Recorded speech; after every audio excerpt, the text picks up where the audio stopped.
Môre dan weer is vandag die 22ste Mei 2025, lesing 284 van die Groot Johannes Evangelie boek 2. En ons gaan voort met die meester se getuienis, en hy is hier by 'n arm man, en ons het nou gister gelees hoe sy voorraadkamer geseën is, hoe sy sakke wat hy gemaak het, hulle het nie daai tyd goed soos ons gehad om houers, glashouers en goed nie, het hy al die sakke met water laat volmaak en die water ook in wyn verander, wat dan vir ons ook 'n teebeeld van die wedergeboorte is. En ons lees nou verder, hoofstuk 1:7-6, die getuienis van die leerlinge oor die meester, oor die Messias. Hierdie is ook 'n baie belangrike gedeelte, want die mense is baie lief om hierdie goed aan te haal, om die eenheidswese van Elohim af te breek. Maar 'n mens moet dit fyn lees. Ons gaan aan, daarna eet ons die aandbrood, en die familie van die man van die hut maak vir ons 'n so goed as moontlik slaapplek gereed. In die huis sê hy egter aan sy vrou en kinders, luister, dit moet sonder meer die beloofde Messias wees.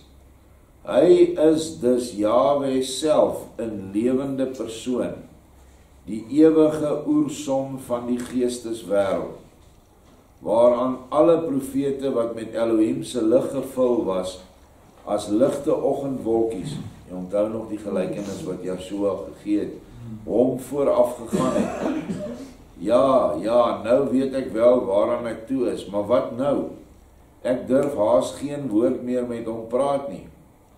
Hy, die ewige mees heilige, wat nou onsigbaar vir ons, gedien word deur tallose skares engele, wat elke oomblik nuwe bevele van hom ontvang, en met die snelheid van die gedagte oorbring na die sterre en alle eindes van die wêreld. En hy vertoef nou in ons armoedige hut. Hy vir wie die hele ewige hemele en hulle paradyse ten dienste staan. Hierdie ou is ook 'n Romein, hy is maar ook vanuit die Romeinse afgode kant af, en nou herken hy Joshua, wat die Fariseërs nie eens omtrent van een van hulle dit kon regkry nie. Hulle het hom nog steeds gehaat, terwille, of al het hy so baie goed gedoen, maar hierdie man herken hom, want hierdie man het liefde in hom. Vers 2, o juig en beef, daarby ook van vreugde, want hy bly in hierdie nag by ons. Die hele aarde is hierdie groot barmhartigheid nie werd nie. Laat staan hierdie armsalige hut, en dan nog vir ons wat vol sonde is. Terwyl die man van die hut tydens die gereedsmaak van die slaapplek so oor my praat, stel ek aan my leerlinge, en wel diegene wat hierdie dag vooruitgestuur was om inligting in te win, die volgende vraag: wie sê die mense uit die omgewing is ek? En jy kry dit in Matteus 16:13 vra hierdie vraag ook. Die betrokke leerlinge antwoord daarop: sommige meen regtig dat u Johannes die Doper is, wat uit die dode opgestaan het.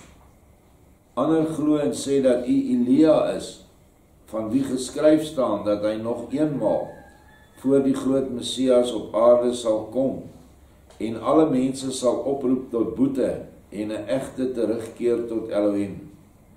Ander dink weer dat u die profeet Jeremia is, oor wie onder die volk ook 'n sage die ronde doen, dat hy voor die Messias uit die hemele sal kom.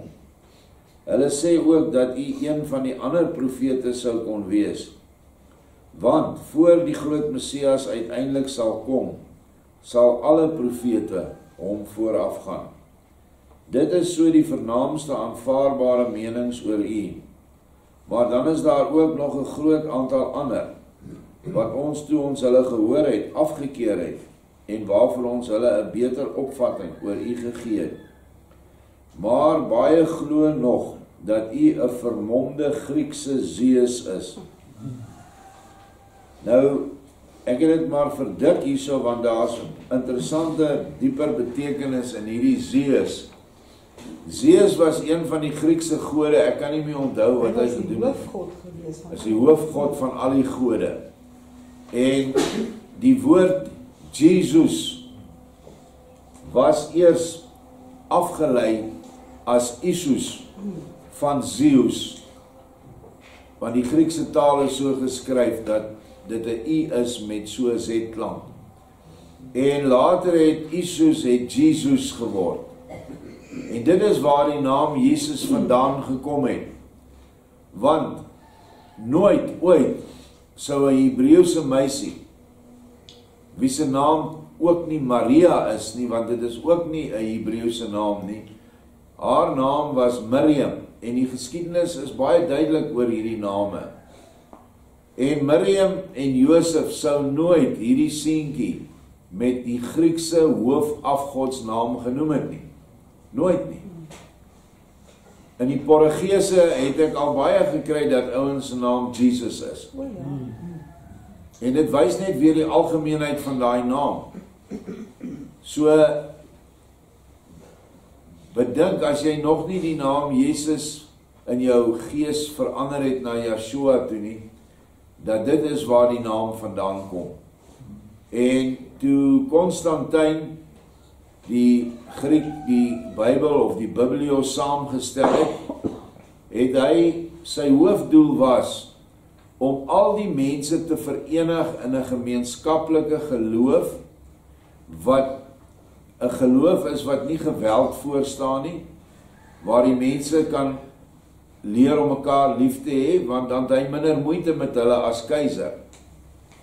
En daarom het hy die Christelike geloof nader getrek, maar dit toe vermeng met afgoderry gebruike en afgoderry name. Dit is hoekom jy die naam God kry, want God was ook 'n afgod wat daai tyd aanbid was. Dit was toevallig die God van dobbel. En Here of Jera was ook 'n afgodsnaam wat aanbid was. In die Duits is dit Herr. En dan het jy in elke taal het jy 'n ander naam van die afgod wat daar aanbid word, is dan die afgodsnaam vir die Vader of vir die Seun. So kry jy in die swart tale, kry jy in hulle Bybels Mudimu Jesu. Nou wat is 'n Mudimu? Almal sê dis God. Nee. As jy die swart taal ken, dan is daar vlakke. Dis die Badimu en Mudimu. Dis die vlak van voorvadergeeste. Badimu is baie voorvadergeeste en Mudimu is een voorvadergees. So hulle sien Jesus of Jesu as een voorvadergees. Wanneer die ZCC's aanbid, is hulle nie Christene in hulle gebede nie. Hulle is, of in hulle aanbidding en hulle hele godsdienstbeoefening nie. Hulle aanbid die gees van Cornelius Leganiani. En Mudimu Jesu is die middelaar tussen hulle en Mudimu Leganiani. Cornelius met Leganiani is 'n ou, hy is omtrent al 2-3 geslagte lank al dood. En die Jode, die Sioniste, het dit raak gesien en hulle het geldmoontlikheid gesien en hulle het dit beheer. Want vir bykans 20 jaar was Helen Suzman, of Helen, nie Zille nie, die ander ene, Suzman, was die hoof van die ZCC kerk. Sy het eintlik die hele ding regeer en geran. En hulle het goed geld uit dit gemaak. Moenie 'n fout maak nie, Leganiani het net so baie geld daar uitgemaak. Maar hulle is miljoene sterk. So ons moet baie mooi kyk, dat 'n naam kan 'n ding tot gevolg hê, soos wat hier gebeur. Dit is heeltemal 'n valse godsdiens. En dis hoekom ons heeltyd moet kyk, dat ons godsdiens suiwer en suiwer hou.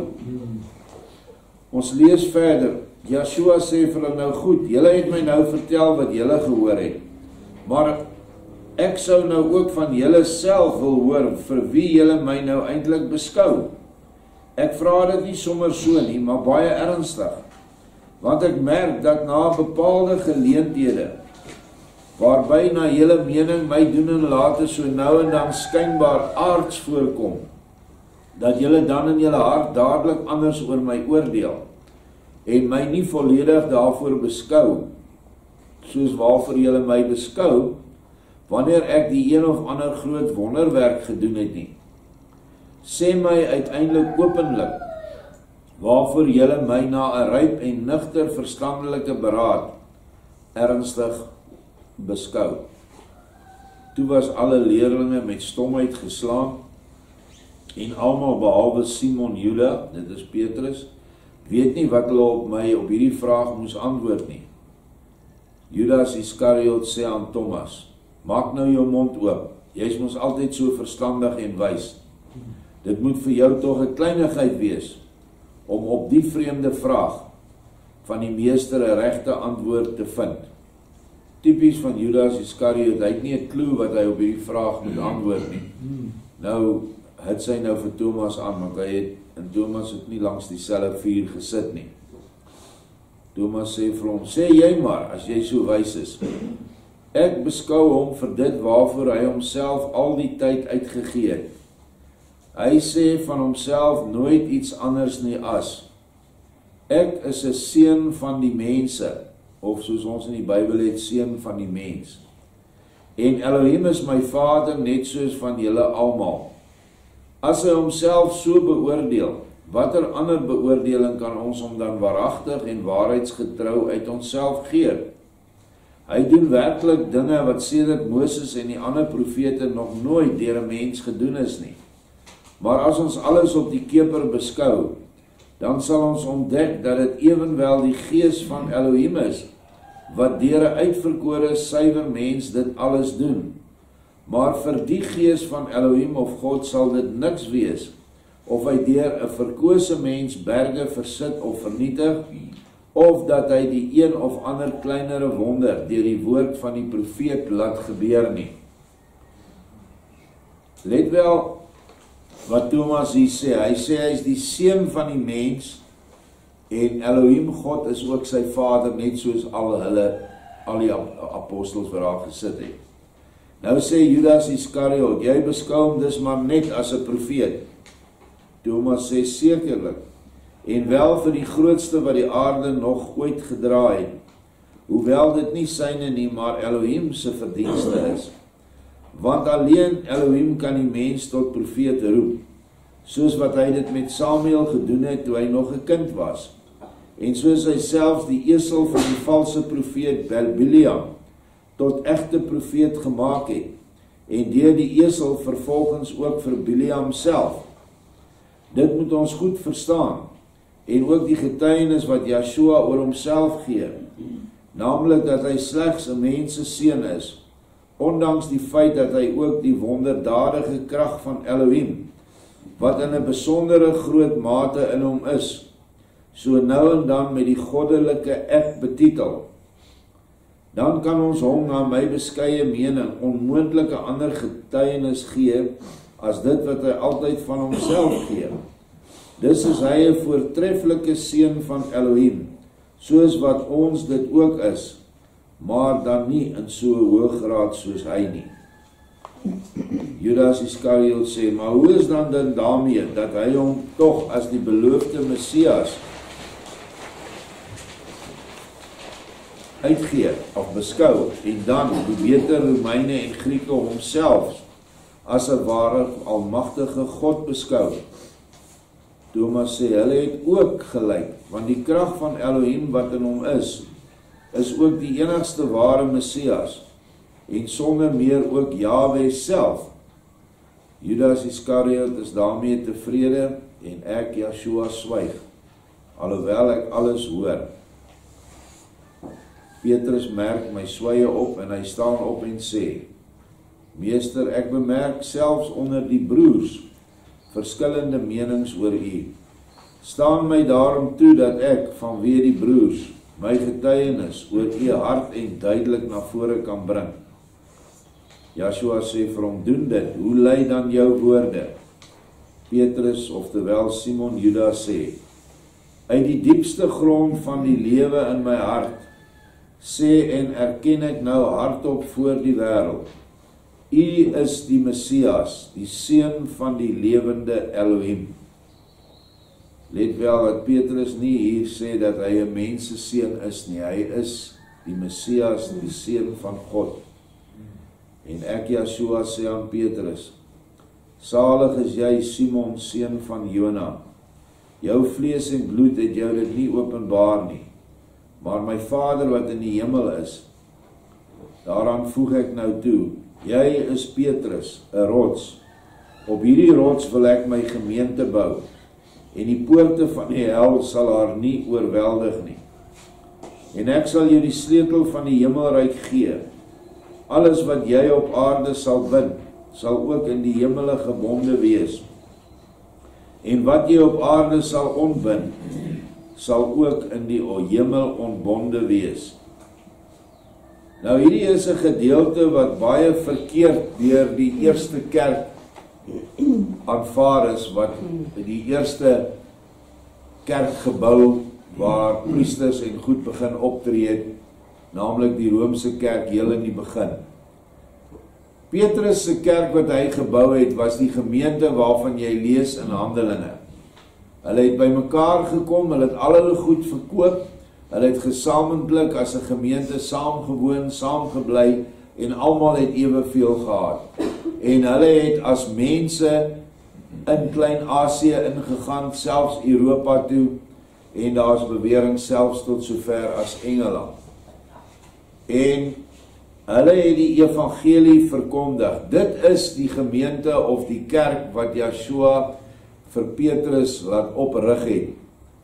Die bind en onbind is wat ons in die oggende oor onsself bid en oor ons broers in die vergadersaal. Maar dit is ook dat wanneer ek iets wat jy teenoor my gedoen het, ek vergewe jou daarvoor, dan ontbind ek dit op die aarde, wanneer ek jou vergewe. Sê nou maar, jy het 'n lelike ding teenoor my of my kinders of iets gedoen, en ek sê dan reguit, man, ek vergewe jou vir dit. En dan is dit in die hemele vergewe.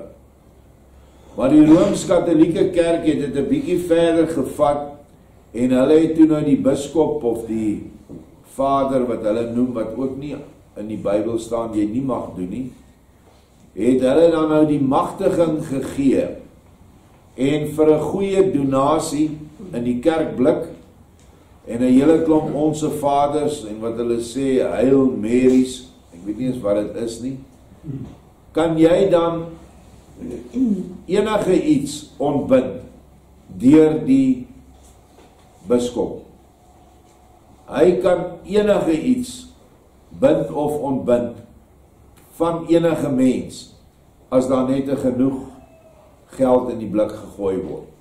So byvoorbeeld het hulle dan die vage vuur uitgedink, en gesê, ja, jy weet, jou pa wat nou dood is nie 'n man wat in die kerk gekom het nie, hy brand nou in die voorportaal van die hel. Maar as jy so 10.000 rand vir ons kan skenk, en 100 onse vaders kan opsê, dan bid ek dat Vader hom verder vat, en in die hemele inkry. En die mense, hulle gelowig soos hulle was, het dit geglo. En so het 'n groot geldmaak besigheid dan in hierdie kerk posgevat, sodat vandag die Rooms-Katholieke kerk as organisasie sekerlik een van die rykste organisasies in die wêreld is, indien nie die rykste nie. Ek weet dis die organisasie met die meeste grond wat hulle besit. En alles gekry deur lidmate die wol voor die oë te hou en hulle te belieg om sekere goed te kan doen wat hulle sê hulle kan doen, maar wat nie waar is nie. En die ander susters en dogterskerke wat daar uit voortgekom het, is nie baie beter nie. Hulle is net meer geslepe en jy kom dit nie altyd agter nie. Maar hulle is net so oor jou geld, jou bydra. Terwyl jou bydra moes nooit na georganiseerde kerk toe gaan nie, maar na behoeftige mense toe. Dit is wat Yeshua sê. Bring jou geld, bring jou bees, bring jou kos, bring dit vir my. Nou, hoe kan ons dit vir hom gee? Hy sê duidelik, as jy dit nie vir my gee nie, het jy dit dan nie vir my geringste gegee nie. Nêrens sê Yeshua dat jy dit in 'n kerkfonds moet instort nie. Daar is seker nie 'n probleem as daar 'n gesamentlike organisasie bestaan wat presies net dit doen nie, om mense te help nie, soos Philadelphia Ark, dan mag jy dit doen. Maar nie wat vandag in die algemene kerk aangaan nie. Dit is nie Yeshua se orde nie. Want eerstens het hy nooit gesê ons moet kerke stig nie. Die gemeente is die gemeente van mense wie se liefde vir Vader in hulle harte is. Dit is die ware kerk.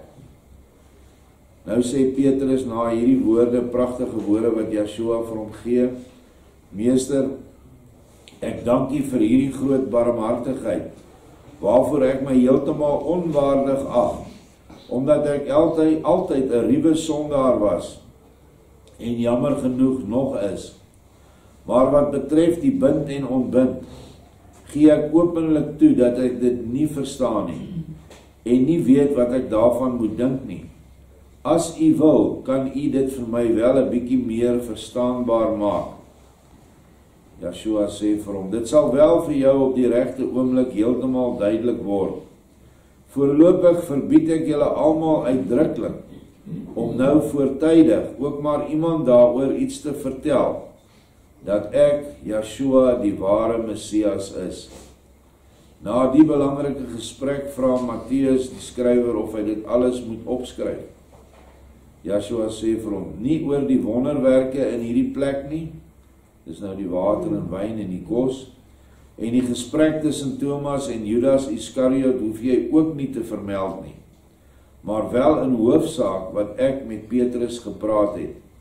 Skryf jy maar altyd soos wat ek jou die woorde in die hart sal lê, dan sal alles reg en goed wees. Daarmee was die skrywer toe ook tevrede gestel, en weldra gaan hy bed toe. Ons bly egter nog tot middernag aan tafel sit, en daarby kom die bewoners van die huis ook nog, waarmee ons heel aangenaam mee geselskap hou.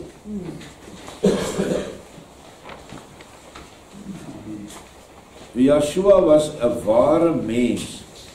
Hy het ook lekker met mense net gesels. Hy het nie net altyd lering gegee nie. Maar wanneer hy praat, was sy woorde so vol wysheid, dat almal geluister het.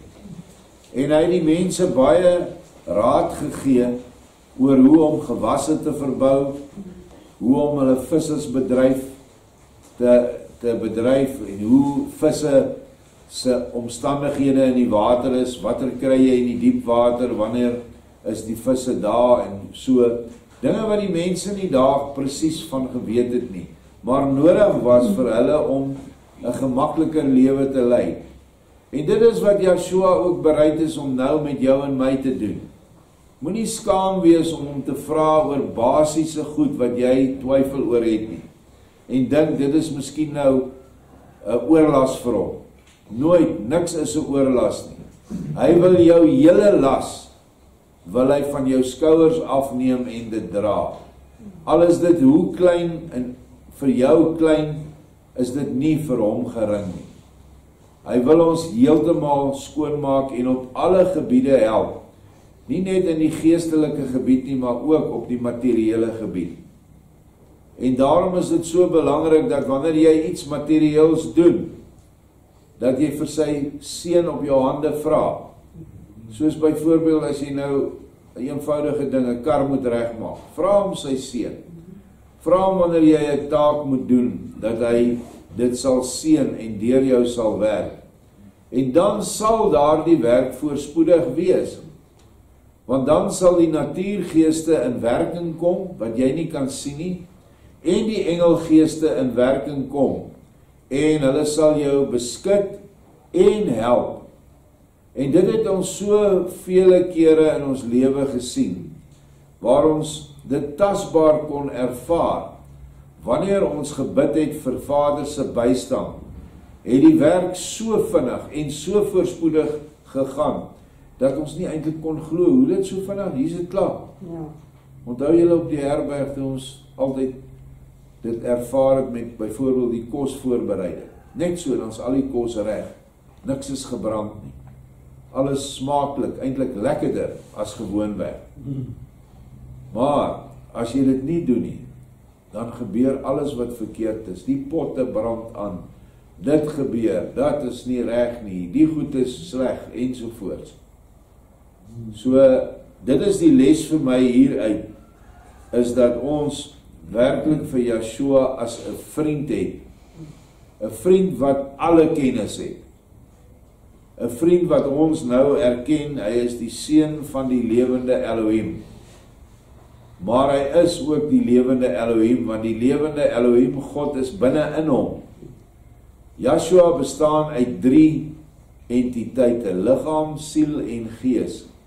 Die liggaam was die vlees wat hy op aarde aangeneem het as seun. Hy moes so 'n vleesliggaam aanneem. En sy siel is die goddelike gees wat hy was, toe hy eens nog as 'n engelgees gelewe het. Hy was een van die 3 hoofgeeste wat uit Vader voortgekom het, naamlik die gees van liefde. En hierdie gees het besluit om die gees van die lig wat geval het, sy plek in te neem, en sy hele ryk wat geval het, wat biljoene maal triljoene wesens is, ons het nie 'n syfer vir die hoeveelheid nie, te gaan haal waar hulle geval het en terug te bring na die Vaderhuis. Hy het hom beskikbaar gestel om in 'n vleeslike liggaam vol sonde gebore te word. En die derde entiteit wat hom is, hy is vervul van dag 1 af met die goddelike gees, die Vadergees. Vader is nie 'n man wat op 'n troon sit nie. Vader is gees. En uit hom het vele geeste voortgekom, waarvan Yeshua engelgees 1 was, waarvan Lucifer engelgees ook 1 was, maar geval het. Dit is vir Vader moontlik, ek weet nie hoekom die mense so sukkel om die begrip te verstaan, hoe Yeshua gebore is. Yeshua is verwek in die hemelse swere, deur die Vader, Moeder, Gees, wat 'n eenheid is, het hom voortgebring, die embrio, wat nou 'n embrio moes wees, want dit moes in 'n aardse liggaam ontwikkel, volgens die natuurlike wette van die aarde, en Gabriel het dit afgebring na die vrou toe, wat die taak moes kry om hierdie kind groot te maak. En hy het hierdie embrio op 'n manier binne in haar geplaas. Ons weet nie hoe nie, maar ons weet vandag dat ons dit met beeste kan doen en skape.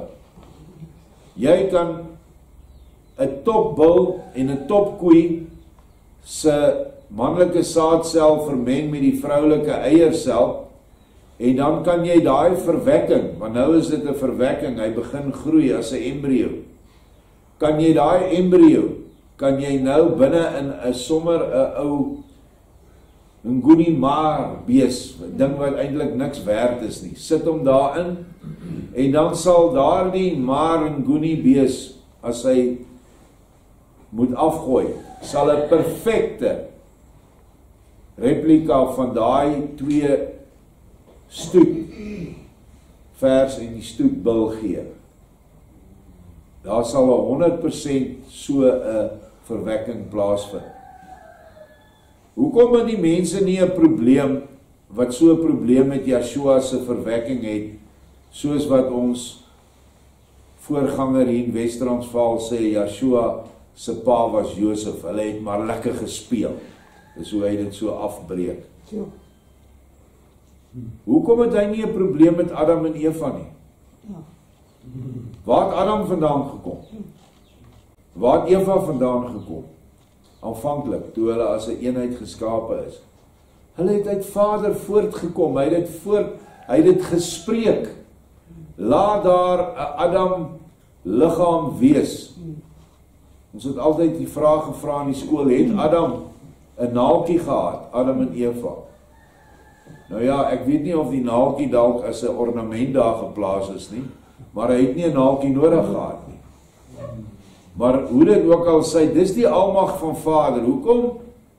Jou gewone Christen het nie 'n probleem daarmee nie. Maar hy het 'n probleem met die goddelikheid van Yeshua. Soos wat Petrus dit hier duidelik sê, U is die seun van Elohim. En U het Jahwe Vader in U, die lewende Elohim is in jou teenwoordig. Maar Yeshua het ook gesê, hulle moet dit nie op die oomblik verder verkondig nie, want die mense was nog nie ryp daarvoor nie. Maar nadat die Gees uit die hemele gekom het, die Trooster Gees, op Pinkster 50 dae na Yeshua opgestaan het die apostels die opdrag gekry om voluit oor hom te getuig, oor alles. En so het ons in hierdie eindtyd opdrag om voluit oor hom te getuig, oor alles. Maar met die voorbehoud, wees versigtig soos slange en opreg soos duwe. Of anders gestel, moenie jou parels voor die varke werp nie. So wanneer jy mense aan hulle vrugte herken as varke, mense wat in die wêreld modder van geld, mag en allerlei sinnelike dinge besig is, moenie hierdie goddelike parels voor hulle gooi nie, want hulle gaan dit vertrou. En die Gees sal jou lei wat jy vir elke geleentheid moet sê en nie moet sê nie. En luister na die Gees. Want vir sekere mense is net 'n klein dingetjie nodig wat jy hom net sê, wat hom aan die dink sit. Want op die ou eind moet 'n geloof voortkom uit die persoon self. Is baie beter en baie kragtiger as hy self tot die insig kom, deur in sy eie hart die woelinge te ervaar en dan self besluit, hoorie, ek gaan nie meer verder met hierdie gedrinkery van my, of gehoreerdery van my, of slegs kwaadspreek van my wat ek doen nie. Ek gaan dit nou self ophou. En dan wanneer so 'n persoon die onkruid uit sy grondgebied verwyder het, kan jy weer nog 'n saadjie kom saai, en daai saad sal dan ontkiem. En so sien ons by mense wat ons dalk die tussenposes meer as 'n jaar by so 'n persoon weer uitkom. Dan gryp die persoon na 'n jaar of wat waarheid aan wat jy nie kan glo nie. Dan sê, maar hoe? Maar dan sê Yeshua ook, terwyl jy geslaap het jou gees uit jou liggaam gegaan en daai man in die gees ontmoet en in die gees vir hom geleer. Hy self het dit nie agtergekom nie, behalwe in sy onderbewussyn.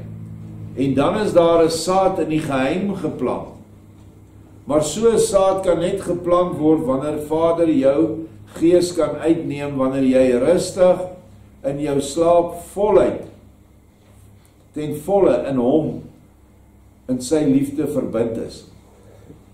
En dit is nie altyd moontlik vir hom nie. Want dan, as jy nie heeltemal met hom verbind is nie, gaan jy verkeerde inligting oordra. Sonder dat jy dit wil doen, maar nou het jy sekere besoedeling in jou. Daarom is dit so ontsettend belangrik dat ons Yeshua alleen in ons harte moet hou en niks anders te toelaat daar binne nie. Baie dankie.